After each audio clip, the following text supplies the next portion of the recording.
ಸ್ನೇಹಿತರೆ, ಇವತ್ತಿನ ವಿಡಿಯೋದಲ್ಲಿ ನಾವು ಸ್ಪೋಕನ್ ಇಂಗ್ಲಿಷ್ಗೆ ಬೇಕಾಗಿರುವಂತಹ ಬಹಳ ಮುಖ್ಯವಾಗಿರುವಂತಹ ಸೆಂಟೆನ್ಸ್ ಫಾರ್ಮೇಷನ್. ಅಂದ್ರೆ ಒಬ್ಬರನ್ನ ನೀವು ಕೇಳಬೇಕು ಅಂದ್ರೆ, ನೀವು ಸ್ಟೂಡೆಂಟಾ ಅಥವಾ ನೀವು ಟೀಚರಾ, ನೀವು ಕರ್ನಾಟಕದವರ, ನೀವು ತಮಿಳುನಾಡವರ, ಅಥವಾ ನೀವು ಖುಷಿಯಾಗಿದ್ದೀರಾ, ಈ ತರದ ಪ್ರಶ್ನೆಗಳನ್ನ ಸಿಂಪಲ್ ಆಗಿ ಕೇಳಬೇಕು ಅಂತ ಹೇಳಿದ್ರೆ ಅದನ್ನ ನೀವು ಅಥವಾ ಅವನು, ಅವನು, ಅವಳು, ಅವರು ಈ ಸಬ್ಜೆಕ್ಟ್ ಚೇಂಜ್ ಮಾಡಿದಾಗಲೂ ನಾವು ಈ ತರ ಪ್ರಶ್ನೆಗಳನ್ನ ಯಾವ ತರ ಕೇಳೋದು. ಸೊ ಈ ಸಿಂಪಲ್ ಸೆಂಟೆನ್ಸಸ್ ನಿಮಗೆ ಕೇಳಲಿಕ್ಕೆ ಬರಲಿಲ್ಲ ಅಂತ ಹೇಳಿದ್ರೆ ನಿಮಗೆ ಇಂಗ್ಲಿಷ್ ಸರಿಯಾಗಿ ಬರಲ್ಲ ಅಂತ ಅರ್ಥ. ಓಕೆ, ಸೊ ಹಾಗಾದ್ರೆ ಸ್ನೇಹಿತರೆ, ಈ ವಿಡಿಯೋದಲ್ಲಿ ಈ ತರ ಸಿಂಪಲ್ ಸೆಂಟೆನ್ಸಸ್ ಅನ್ನ ಹೇಗೆ ಕೇಳೋದು, ಒಂದಷ್ಟು ಸೆಂಟೆನ್ಸ್ 50 ಸೆಂಟೆನ್ಸ್ಗಳನ್ನ, 50 ಅಲ್ಲ 100, 200 ಸೆಂಟೆನ್ಸ್ಗಳನ್ನ ನಾವು ಸಿಂಪಲ್ ಪ್ರೆಸೆಂಟ್ ಅಲ್ಲಿ, which means be verbs use ಮಾಡ್ಕೊಂಡು, ಬಿ ವರ್ಬ್ಸ್ ಅಂದ್ರೆ is, am, are, was, were, ಇದನ್ನ ಯೂಸ್ ಮಾಡ್ಕೊಂಡು ಇದನ್ನ ಬಿ ವರ್ಬ್ಸ್, ರೈಟ್? ಸೊ ಇದೆಲ್ಲ be verbs. But simple present ಅಲ್ಲಿ ಬಿ ವರ್ಬ್ಸ್ ಯಾವುದು? Is, am, R.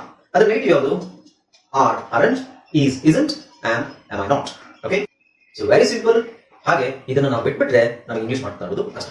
Okay, so ಹಾಗಾದ್ರೆ ಸ್ನೇಹಿತರೆ, ಈ ವಿಡಿಯೋದಲ್ಲಿ ಅದರ ಬಗ್ಗೆ ಡಿಸ್ಕಸ್ ಮಾಡೋಣ. ಒಂದು 50 ಸೆಂಟೆನ್ಸ್ ತಗೊಂಡು. ಓಕೆ, ನಮಸ್ಕಾರ ಸ್ನೇಹಿತರೆ, ನಾನು ನಿಮ್ಮ ಇಂಗ್ಲಿಷ್ ಟ್ರೈನರ್ ಅನಿಲ್ ಕುಮಾರ್. ಬನ್ನಿ ಇಂಗ್ಲಿಷ್ ಕಲಿಯೋಣ ಚಾನಲ್ಗೆ ಮತ್ತೊಮ್ಮೆ ಸ್ವಾಗತ. ಸ್ನೇಹಿತರೆ, ನೀವು ಚಾನಲ್ಗೆ ಹೊಸಬರಾಗಿದ್ದರೆ ದಯವಿಟ್ಟು ಚಾನಲ್ ಅನ್ನು ಸಬ್ಸ್ಕ್ರೈಬ್ ಮಾಡೋದನ್ನ ಮರಿಬೇಡಿ. ಹಾಗೆ ಪಕ್ಕದಲ್ಲಿರುವ ಬೆಲ್ ಐಕಾನ್ ಕ್ಲಿಕ್ ಮಾಡಿ. ನಾವು ಹಾಕುವ ಎಲ್ಲ ವಿಡಿಯೋಗಳನ್ನು ನೀವು ನೋಟಿಫಿಕೇಶನ್ ಮುಖಾಂತರ ನಿಮ್ಮ ಫೋನ್ ಬರುತ್ತೆ. ಜಸ್ಟ್ ನೋಟಿಫಿಕೇಶನ್ ಕ್ಲಿಕ್ ಮಾಡಿ. I am here to teach you English. ಸ್ನೇಹಿತರೆ, ಈ ವಿಡಿಯೋನ ದಯವಿಟ್ಟು ಕೊನೆ ತನಕ ನೋಡಿ, ಯಾಕಂದ್ರೆ ಇದರಲ್ಲಿ 50 ಸೆಂಟೆನ್ಸ್ಗಳಿವೆ. ಸ್ಮಾಲ್ ಟಾಕ್, ಸಿಂಪಲ್ ಆಗಿ ನೀವು ಮಾತಾಡಬೇಕು ಅಂತ ಹೇಳಿದ್ರೆ, ಸಣ್ಣ ವಿಷಯದ ಬಗ್ಗೆ ನೀವು ಮಾತಾಡಬೇಕು ಅಂತ ಹೇಳಿದ್ರೆ, ಅಥವಾ ಏನಾದರೂ ಸುಮ್ಮನೆ ಜಸ್ಟ್ ಸ್ಟಾರ್ಟ್ ಮಾಡಬೇಕು ಅಂತ ಹೇಳಿದ್ರೆ, you need these questions and answers. Okay, so ದಯವಿಟ್ಟು ಕೊನೆ ತನಕ ನೋಡಿ. ಹಾಗೆ ವಿಡಿಯೋ ಲೈಕ್ ಮಾಡಿ. ನಿಮಗೆ ಇಷ್ಟವಾದರೆ ಈ ವಿಡಿಯೋನ ಎಲ್ಲರಿಗೂ ಶೇರ್ ಮಾಡಿ. ಹಾಗೆ ನಿಮ್ಗೆ ಏನಾದರೂ ಡೌಟ್ಸ್ ಇದ್ರೆ ಕಾಮೆಂಟ್ ಸೆಕ್ಷನ್ ಅಲ್ಲಿ ಕಾಮೆಂಟ್ ಮಾಡಿ. So without any further delay, let's dive into the video. Hi friends, ಇದೊಂದು ವಿಶೇಷ ಸೂಚನೆ. ನಮ್ಮಲ್ಲಿ ಇದೀಗ ಆನ್ಲೈನ್ ಸ್ಪೋಕನ್ ಇಂಗ್ಲಿಷ್ ಕೋರ್ಸ್ನ ಹೊಸ ಬ್ಯಾಚ್ ಶುರುವಾಗಿದೆ. ನೀವು ಇನ್ಮೇಲೆ ಎಲ್ಲೂ ಹೊರಗಡೆ ಹೋಗಿ ಇಂಗ್ಲಿಷ್ ಕಲಿಯುವ ಅವಶ್ಯಕತೆ ಇಲ್ಲ. ಮನೆಯಲ್ಲೇ ಕೂತ್ಕೊಂಡು ಯಾವುದೇ ಟೆನ್ಷನ್ ಇಲ್ಲದೆ, ಏನು ಮುಗಿದಿರಲಿಲ್ಲದೆ ಇಂಗ್ಲಿಷ್ ಮಾತಾಡೋದನ್ನ ಕಲಿಯಬಹುದು. ಸ್ನೇಹಿತರೆ, ಸ್ಪೋಕನ್ ಇಂಗ್ಲಿಷ್ ಮಾತ್ರ ಅಲ್ಲ, ನಿಮಗೆ ಇಂಗ್ಲಿಷ್ನ ಓದಲಿಕ್ಕೆ ಬರಲಿಕ್ಕೆ ಬರಲ್ಲ ಅಂತ ಇಟ್ಕೊಳ್ಳಿ. ಈಗ ಇಂಗ್ಲಿಷ್ ನಿಮಗೆ ಓದಲಿಕ್ಕೆ ಬರಲ್ಲ, ಬರೀ ಎಬಿಸಿ ಮಾತ್ರ ಗೊತ್ತು, ಅಥವಾ ಎಬಿಸಿ ಓದಿಲ್ಲ ಅಂತ ಇಟ್ಕೊಳ್ಳಿ. ಸೊ ಎಬಿಸಿ ಓದಿಲ್ಲ ಅಂತ ನಾವು ನಿಮಗೆ ಇಂಗ್ಲಿಷ್ನ ಬೇಸಿಕ್ ಇಂದಾನೆ ಓದಲಿಕ್ಕೆ ಮತ್ತೆ ಬರಲಿಕ್ಕೆ ಸಹ ಹೇಳ್ಕೊಡ್ತೀವಿ. ಅದಲ್ಲದೆ ನೀವು ಕನ್ನಡ ಬರಲ್ಲ ಅಂತ ಇಟ್ಕೊಳ್ಳಿ, ಕನ್ನಡ ಹೇಳ್ಕೊಟ್ಟು, ಕನ್ನಡದಿಂದ ಇಂಗ್ಲಿಷ್ನ ಹೇಗೆ ಓದೋದು, ಕನ್ನಡ ನಾವು ಹೇಳ್ಕೊಟ್ಟು, ಅದರ ಮೂಲಕ ಇಂಗ್ಲಿಷ್ನ ಹೇಗೆ ಕಲಿಯೋದು ಅನ್ನೋದನ್ನ ನಾವು ಈ ಕೋರ್ಸಲ್ಲಿ ಇನ್ಕ್ಲೂಡ್ ಮಾಡಿದ್ದೀವಿ. ಸ್ನೇಹಿತರೆ, ಈ ಕೋರ್ಸ್ನ ಚಿಕ್ಕ ಮಕ್ಕಳನ್ನು ಹೊರತುಪಡಿಸಿ ಬೇರೆ ಯಾರು ಬೇಕಾದ್ರೂ ಈ ಕೋರ್ಸ್ಗೆ ಜಾಯ್ನ್ ಆಗಬಹುದು. ನೀವು ಕೆಲಸ ಹೋಗಿರಬಹುದು, ಮನೆಯಲ್ಲಿ ಇರಬಹುದು, ಅಥವಾ ನೀವು ಯಾವುದೋ ಬಿಸಿನೆಸ್ ಮಾಡ್ತಾ ಇರಬಹುದು. ಓಕೆ, ಸೊ ಯಾವ ಬೇಕಾದ್ರೂ ಈ ಕೋರ್ಸ್ನ ಜಾಯ್ನ್ ಆಗಬಹುದು. ಹಾಗಾದ್ರೆ ಸ್ನೇಹಿತರೆ, ತಡ ಯಾಕೆ, ಈ ಸ್ಪೋಕನ್ ಇಂಗ್ಲಿಷ್ ಕೋರ್ಸ್ ಮತ್ತು English basic reading and writing ಕೋರ್ಸ್ನ ಜಾಯ್ನ್ ಆಗಬೇಕು ಅಂತ ಆಸಕ್ತಿ ಇರುವುದು ಈ ಕೂಡಲೇ ನಿಮ್ಮ ಫೋನ್ ತೆಗೆದುಕೊಳ್ಳಿ, ಹಾಗೂ ಇಲ್ಲಿ ಬರುವಂತಹ ನಂಬರ್ಗೆ ಅಥವಾ ಕೆಳಗಡೆ ಬರುವಂತಹ ನಂಬರ್ಗೆ ನೀವು ಕರೆ ಮಾಡಬಹುದು, ಅಥವಾ ವಾಟ್ಸ್ಆಪ್ ನಲ್ಲಿ ಸಂಪರ್ಕಿಸಿ ನಿಮ್ಮ ಹೆಸರನ್ನು ರಿಜಿಸ್ಟರ್ ಮಾಡಿ. ಆಲ್ರೈಟ್ ಸ್ನೇಹಿತರೆ, ಈಗ ನಾನು ಆಗಲೇ ಹೇಳಿದಾಗೆ, what is this simple present be verb questions and answers. Simple present be verb. Simple present ಅಂದ್ರೆ ಏನು? ಎಕ್ಸಾಂಪಲ್ ನಾವು ಏನ್ ಹೇಳ್ತೀವಿ ಸಿಂಪಲ್ ಪ್ರೆಸೆಂಟ್ಗೆ? ಸಿಂಪಲ್ ಪ್ರೆಸೆಂಟ್ಗೆ I speak English. I love books. I love cricket. Okay, I like swimming. So ಇವೆಲ್ಲ simple present. Alright? So ಇದರಲ್ಲಿ ಪ್ರಶ್ನೆ ಮಾಡೋದು ಅಂತ ಹೇಳಿದ್ರೆ ಹೇಗೆ? I am a student. I am a teacher. ಇದರಲ್ಲಿ ಕ್ವೆಶ್ಚನ್ಸ್ ಏನ್ ಮಾಡ್ತೀರಾ? So you need to have a structure. Okay? ಆ ಸ್ಟ್ರಕ್ಚರ್ ಕರೆಕ್ಟ್ ಆಗಿ ನಾವು ಫಾಲೋ ಮಾಡಬೇಕು. ಹೇಗೆ? ಸೊ ಇಲ್ಲಿ R ಅನ್ನೋದು it's A B verb, right? So R ಅನ್ನೋದನ್ನ ಫಸ್ಟ್ ಗೆ ಹಾಕೊಂಡು ಆಮೇಲೆ ನಾವು ಸಬ್ಜೆಕ್ಟ್ ಹಾಕೋಬೇಕು. You. Are you? ಆಮೇಲೆ ಈ ಕಡೆ ಇರೋದು object. Are you a student? So are ಯಾಕೆ ಹಾಕೊಂಡಿದೀನಿ? ಇಲ್ಲಿ ಸಬ್ಜೆಕ್ಟ್ ಯು ಇದೆ. You are a student. Are you a student? Okay, so you ಇರೋದ್ರಿಂದ ನಾವೆಲ್ಲ ಆರ್ ಹಾಕೊಂಡಿದೀವಿ. We, they, you, we, they ಇದ್ರೆ ಆರ್ ಹಾಕೋಬೇಕು. ಐ ಇದ್ರೆ ಏನ್ ಹಾಕ್ಬೇಕು? ಆಮ್. ಹಿ, ಶಿ ಇಟ್ಟಿದ್ರೆ ಏನ್ ಹಾಕ್ಬೇಕು? Is. Okay, so that is the structure. Structure ಏನು? ಫಸ್ಟ್ ಆರ್ ಹಾಕಬೇಕು, ಆಮೇಲೆ ಯು ಹಾಕಬೇಕು, ದೆನ್ ಉಳಿದಿರೋದು it is the object of the sentence. Okay, so ಈ ಸೆಂಟೆನ್ಸ್ ನಾನು ನಿಮಗೆ ಕನ್ನಡದಲ್ಲಿ ಹೇಳ್ತೀನಿ, ಕನ್ನಡದಲ್ಲಿ ಕೇಳೋದು, ಕನ್ನಡದಲ್ಲಿ ನಾನು ಕೇಳ್ತೀನಿ. ಕನ್ನಡದಲ್ಲಿ ಹೇಳೋ ಸೆಂಟೆನ್ಸ್ ನೀವು ಇಂಗ್ಲಿಷಲ್ಲಿ ಹೇಳಬೇಕು, ಇಲ್ಲಿ ನೋಡ್ಕೊಂಡು ಇಂಗ್ಲಿಷಲ್ಲಿ ಹೇಳಬೇಕು. Got it? ಓಕೆ, ಈಗ ನಾನು ಇದನ್ನ ನಿಮಗೆ ಕನ್ನಡದಲ್ಲಿ ಕೇಳ್ತೀನಿ, ನೀವು ವಿದ್ಯಾರ್ಥಿನ ಅಂತ ನಾನು ಕನ್ನಡದಲ್ಲಿ ಕೇಳ್ತೀನಿ, ಅದನ್ನ ನೀವು ಇಂಗ್ಲಿಷಲ್ಲಿ ಹೇಳಬೇಕು. ಓಕೆ, ನೀವು ವಿದ್ಯಾರ್ಥಿನ ಅಂತ ಕೇಳಿದಾಗ ನೀವು ಆರ್ ಯು ಸ್ಟೂಡೆಂಟ್ ಅಂತ ಹೇಳಬೇಕು. ಅದು ನಿಮಗೆ ಪ್ರಾಕ್ಟೀಸ್ ಆದಂಗೆ ಆಗುತ್ತೆ, ಸೆಂಟೆನ್ಸ್ ಮೀನಿಂಗು ಗೊತ್ತಿರುತ್ತೆ, ಆಮೇಲೆ ಅದನ್ನ ಇಂಗ್ಲಿಷಲ್ಲಿ ಹೇಗೆ ಹೇಳಬೇಕು ಅನ್ನೋದು ನಿಮಗೆ ಗೊತ್ತಾಗುತ್ತೆ. Okay, shall we start? Okay, ನೀನು ಸ್ಟೂಡೆಂಟಾ? ಹೇಳಿ. ಹೌದು, ನಾನು ಸ್ಟೂಡೆಂಟ್. ನೀನು ಕರ್ನಾಟಕದವನ ಅಥವಾ ನೀವು ಕರ್ನಾಟಕದವರ? ಹೌದು, ನಾನು ಕರ್ನಾಟಕದವನು ಅಥವಾ ದವಳು.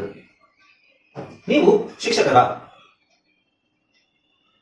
ಇಲ್ಲ, ನಾನೊಬ್ಬ ವೈದ್ಯ. ನೀನು ಸುರೇಶ? ಇಲ್ಲ, ನಾನು ರಮೇಶ್. ನಿನಗೆ 20 ವರ್ಷ ವಯಸ್ಸಾ? ಹೌದು, ನನಗೆ 20 ವರ್ಷ ವಯಸ್ಸು. ಅಂದ್ರೆ ಅದು ಕಂಪ್ಲೀಟ್ ಆಗಿ ಹೇಳೋ ಅವಶ್ಯಕತೆ ಇಲ್ಲ, ಶಾರ್ಟ್ ಅಲ್ಲೂ ಹೇಳಬಹುದು. ನೀನು ಅವನ ಸಹೋದರನ? ಇಲ್ಲ, ನಾನು ಅವನ ಚಿಕ್ಕಪ್ಪನ ಅಥವಾ ದೊಡ್ಡಮ್ಮನ ಅಥವಾ ಚಿಕ್ಕಮ್ಮನ ಮಗ ಅಂತ ಹೇಳೋದನ್ನ ಕಸಿನ್ ಅಂತ ಹೇಳ್ತೀವಿ. ಇಲ್ಲ, ನಾನು. ಓಕೆ, ನಿನಗೆ ಹಸುವಾಗಿದೆಯಾ? ಇಲ್ಲ, ನನಗೆ ಹಸುವಾಗಿಲ್ಲ. ಓಕೆ, ಈಗ ಟ್ರಾನ್ಸ್ಲೇಷನ್. ನಾನು ಕನ್ನಡದಲ್ಲಿ ಹೇಳೋದನ್ನ ನೀವು ಇಂಗ್ಲಿಷ್ ಅಲ್ಲಿ ಟ್ರಾನ್ಸ್ಲೇಟ್ ಮಾಡ್ತಾ ಇದ್ದೀರಾ. ಆಮೇಲೆ ನಾನು ಪ್ರಶ್ನೆ ಕೇಳ್ತೀನಿ, ಅದನ್ನ ಉತ್ತರವಾಗಿ ಹೇಳಬೇಕು. ಓಕೆ, ಆಮೇಲೆ ನೀವು ಪ್ರಶ್ನೆ ಕೇಳಿ, ನಾನು ಅದನ್ನ ಉತ್ತರ ಹೇಳ್ತೀನಿ. ರೈಟ್? ಈಗ ನೋಡಿ, ನೀನು ಖುಷಿಯಾಗಿದೆಯಾ? ಹೌದು, ನನಗೆ ಖುಷಿ ಆಗ್ತಾ ಇದೆ, ಅಥವಾ ನನಗೆ ಖುಷಿ ಅನಿಸ್ತಾ ಇದೆ, ನಾನು ಖುಷಿಯಾಗಿದ್ದೀನಿ.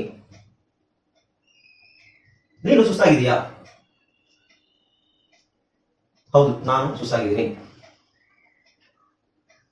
ನೀನು ತಯಾರಿದೆಯಾ? ಹೌದು, ನಾನು ತಯಾರಾಗಿದ್ದೀನಿ. ನೀನು ಬ್ಯುಸಿ ಇದೆಯಾ? ಹೌದು, ನಾನು ಬ್ಯುಸಿಯಾಗಿದ್ದೀನಿ. ನಿನಗೆ ಬೋರ್ ಆಗಿದೆಯಾ? ಇಲ್ಲ, ನನಗೇನು ಬೋರ್ ಆಗಿಲ್ಲ. ನೀನು ಎಕ್ಸೈಟ್ ಆಗಿದೆಯಾ? ಎಕ್ಸೈಟ್ ಅಂದ್ರೆ ಉತ್ಸುಕತೆ, ತುಂಬಾ ಖುಷಿಯಾಗಿರೋದು. ಹೌದು, ನಾನು ಎಕ್ಸೈಟ್ ಆಗಿದ್ದೀನಿ. ನಿನಗೆ ಬಾಯಾರಿಕೆ ಆಗಿದೆಯಾ? ಹೌದು, ನನಗೆ ಬಾಯಾರಿಕೆ ಆಗಿದೆ ಅನ್ನೋದನ್ನ ನಾವು ಬೇರೆ ತರ ಹೆಂಗೆ ಹೇಳ್ಬೋದು ಅಂದ್ರೆ, yes I could use a drink. ನಾನೊಂದು ಲೋಟ ನೀರು ಕುಡಿಬಹುದು, ಅಥವಾ ನಾನೇನಾದ್ರೂ ಒಂದು ಡ್ರಿಂಕ್ ಅನ್ನು ಕುಡಿಬಹುದು. ಎಸ್ ಐ ಆಮ್ ಥರ್ಸ್ಟಿ ಅಂತ ಹೇಳೋದನ್ನ you can say yes I could use a drink ಅಂತ ಹೇಳೋದು. ಓಕೆ, ಸೊ ಈಗ ಈ ಸೆಂಟೆನ್ಸ್ ಗಳನ್ನ ಪ್ರಶ್ನೆ ನಾನು ಕೇಳ್ತೀನಿ, ನೀವು ಬರೀ ಉತ್ತರ ಹೇಳಿದ್ರಾಯ್ತು, ಅದು ಇಂಗ್ಲಿಷ್ ಅಲ್ಲಿ ಉತ್ತರ ಹೇಳಬೇಕು. Okay, so I am gonna ask you the questions in English and you have to answer in English. Okay, so ಈಗ ಕನ್ನಡನ ಬಿಟ್ಬಿಡೋಣ. ಕನ್ನಡ ಆಲ್ರೆಡಿ ನಮಗೆ ಮೀನಿಂಗ್ ಗೊತ್ತಾಯ್ತಲ್ವಾ? Now it's time to practice.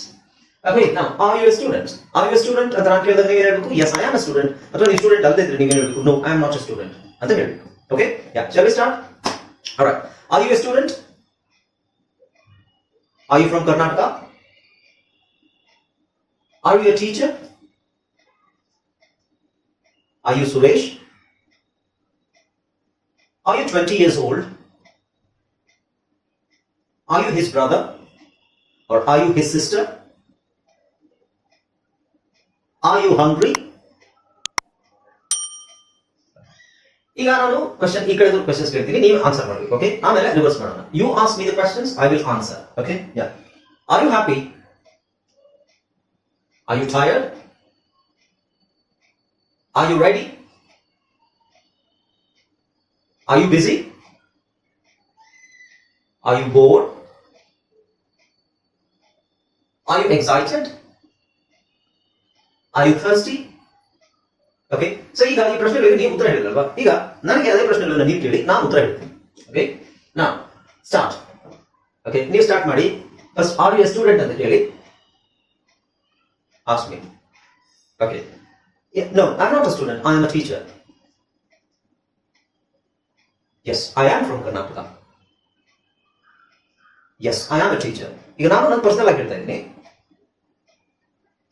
No, I am not Suresh, I am Anil. No, I am not 20 years old. Yes, I am his brother. Yeah, I am hungry. ನನಗೆ ಹಸಿವಾಗ್ತಾ ಇದೆ. Are you happy ಅಂತ ಕೇಳಿ. Yes, I am feeling happy right now. No, I am not tired. Yes, I am ready. Okay, first ಇದನ್ನ ಕೇಳಿ, are you busy ಅಂತ ಕೇಳಿ. Yes, I am a little bit busy. No, I'm not bored. Yes, of course I am excited. Yes, I am thirsty, I could use a drink.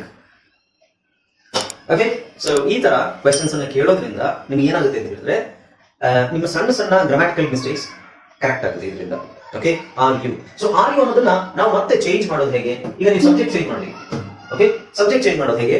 Are you ನೋಡಿ, ಇದರಲ್ಲಿ ನಾನು ನಿಮಗೆ 14 sentences ಮಾತ್ರ ಹೇಳ್ಕೊಡ್ತೀನಿ. There are lot of sentences. Are you confident? Are you interested? Are you nervous? Are you alone? Are you sad? ಎಲ್ಲ same structure ಇರುತ್ತೆ. ನಿಮಗೆ ಇದು ಈ ವರ್ಬ್, ಈ ಪದಗಳು ಗೊತ್ತಿರಬೇಕು, ಈ ವೊಕ್ಯಾಬ್ಯುಲರಿ ಗೊತ್ತಿರಬೇಕು. Confident, interested, nervous, alone, sad, warm, relax, ಇದೆಲ್ಲ ಕರೆಕ್ಟ್ ಆಗಿ ಗೊತ್ತಿದ್ರೆ ಸಾಕು. Okay, so you can make lot of sentences. ನೋಡಿ, ಇಲ್ಲಿ ನಿಮಗೆ 50ಕ್ಕೂ ಹೆಚ್ಚು ಸೆಂಟೆನ್ಸಸ್ ಇದೆ. ಓಕೆ, ಸೊ ಇಲ್ಲಿ ಇದ್ರದ್ದು ನಾನು ನೆಗೆಟಿವ್ ಹೇಳ್ಕೊಡ್ತೀನಿ ನಿಮಗೆ. ಇದನ್ನ ನೆಗೆಟಿವ್ ಹೇಗೆ ಹೇಳಿ ಮಾಡೋದು? ಈಗ ನಾವು ಪಾಸಿಟಿವ್ ಪ್ರಶ್ನೆಗಳನ್ನ ಕೇಳಿದ್ವಿ. ಓಕೆ, ಸೊ ನಾವು ಯಾವ್ದನ್ನೇ ಕಲಿಬೇಕಾದ್ರೆ ಹೇಳಿದ್ರೆ, ಯಾವ್ದನ್ನೇ ನಾವು ಕಲಿಬೇಕಾದ್ರೂ ಅದರಲ್ಲಿ ನೆಗೆಟಿವ್ ಮತ್ತೆ ಪಾಸಿಟಿವ್ ಎರಡೂ ಕಲಿಬೇಕಾಗುತ್ತೆ. ಓಕೆ, ಸೊ ಈಗ ನೋಡಿ, ಈಗ ಆರ್ ಯು ಅಂತ ಕೇಳಿದ್ವಲ್ವಾ? ಈಗ ನೆಗೆಟಿವ್, ಅದ್ರ ನೆಗೆಟಿವ್ ಏನಾಗುತ್ತೆ? ಆರಂಟ್ ಯು ಅಥವಾ ಆಂಟ್ ಯು ಅಥವಾ ಆಂಟ್ ಯು ಅಂತ ಹೇಳ್ಬೋದು. ನಾವು ಆರ್ ಯು ಇನ್ ಡೌಟ್ ಅನ್ನೋದನ್ನ ನಾವು ಆರಂಟ್ ಯು ಇನ್ ಡೌಟ್, ನಿನಗೆ ಡೌಟ್ ಆಗ್ತಾ ಇಲ್ವಾ, ನಿನಗೆ ಸಂಶಯ ಆಗ್ತಾ ಇಲ್ವಾ ಅಂತ ಕೇಳೋದನ್ನ ನಾವೇನ್ ಮಾಡ್ತೀವಿ? ಆರಂಟ್ ಯು ಅಂತ ಬಳಸ್ತೀವಿ. Aren't you. No, I am confident. ನಿನಗೆ ಅದ್ರ ಬಗ್ಗೆ ಸಂಶಯ ಏನೂ ಇಲ್ವಾ? ಇಲ್ಲ, ನನಗೆ ಅದ್ರ ಬಗ್ಗೆ ಸಂಶಯ ಏನೂ ಇಲ್ಲ. ಐ ಆಮ್ ನಾಟ್ ಕಾನ್ಫಿಡೆಂಟ್ ಅಂತ ಹೇಳ್ಬೋದು, ಅಥವಾ yes I am confident. Okay, now aren't you in danger? Aren't you in danger ಅಂತ ಹೇಳಿದ್ರೆ ನೀನು ಡೇಂಜರ್ ಅಂತ ಹೇಳಿದ್ರೆ ತೊಂದರೆಯಲ್ಲಿರೋದು ಅಥವಾ ಕಷ್ಟದಲ್ಲಿರೋದು ಅಥವಾ ಅಪಾಯಕಾರಿ ಪರಿಸ್ಥಿತಿಯಲ್ಲಿರುವಂಥದ್ದು. Okay, so aren't you in danger? ನೀನು ಅಪಾಯಕಾರಿ ಪರಿಸ್ಥಿತಿಯಲ್ಲಿ ಇಲ್ವಾ? No I am not in any danger. ಇಲ್ಲ, ನಾನು ಯಾವ ಡೇಂಜರ್ ಅಲ್ಲೂ ಇಲ್ಲ. Okay, aren't you in the right place? ನೀನು ಸರಿಯಾದ ಸ್ಥಳದಲ್ಲಿ ಇಲ್ವಾ? ಇಲ್ವಾ ಇದೆಯಾ ಅಂತ ಕೇಳಕ್ಕೆ are you in the right place? ನೀನು ಸರಿಯಾದ ಸ್ಥಳದಲ್ಲಿ ಇಲ್ವಾ? Aren't you. So are you a student? No, I am not a student, I am a teacher. ಅದನ್ನ ನೀವು ನೆಗೆಟಿವ್ ಕೇಳಿದ್ರೆ aren't you a student? Yes, I am a student. Or no, I am not a student. So are you, aren't you. Is he, isn't he? Okay, are we, aren't we? Are they, aren't they? So ಈ ತರ ನಾವು ಅದನ್ನ negative questions form ಮಾಡೋಣ. Now, aren't you in the wrong place? Aren't you in the wrong place? See, ಇಲ್ಲಿ right place ಇರೋದ್ರಿಂದ ಇಲ್ಲಿ ಬರೀ wrong use ಮಾಡಿದ್ವಿ. Or you can use wrong place. Aren't you in the wrong place? No, I'm not in the wrong place. I'm in the right place. Okay, aren't you in the line for the event? Yes, I am in the line. Okay, so aren't you? So aren't you in search of something? Aren't you in search of something? ನೀನ್ ಏನೋ ಹುಡುಕ್ತಾ ಇಲ್ವಾ? ಹೌದಾ ಅಂತ ಕೇಳಬೇಕಾದ್ರೆ R you, ಇಲ್ವಾ ಅಂತ ಕೇಳಬೇಕಾದ್ರೆ aren't you. It still depends upon the subject. Aren't you in search of something? ಏನೋ ಹುಡುಕೋದ್ರಲ್ಲಿ ಇಲ್ವಾ ನೀನು? Yes, I am looking for an item. Yes, I am looking for an item. No, I am not in search of anything. Okay, aren't you okay? ನೀನ್ ಸರಿಯಾಗಿದೆಯಾ ತಾನೆ? ನಿನ್ಗೇನು problem ಇಲ್ಲ ತಾನೆ? Yes, I am okay. No, I am not okay. Aren't you an artist? ನೀನೊಬ್ಬ ಕಲೆಗಾರ ಅಲ್ವಾ? Aren't you an artist? ಹೌದು, ನಾನೊಬ್ಬ ಕಲೆಗಾರ. ಓಕೆ, ಸೊ ಇಲ್ಲಿ ಗೊತ್ತಾಯ್ತಲ್ಲ ಸ್ನೇಹಿತರೆ, ಇದು aren't you. These are negative questions using to be verbs in simple present tense. Positive questions ಯಾವುದು? Are you, is she, is he, is it. Negative question ಯಾವುದು?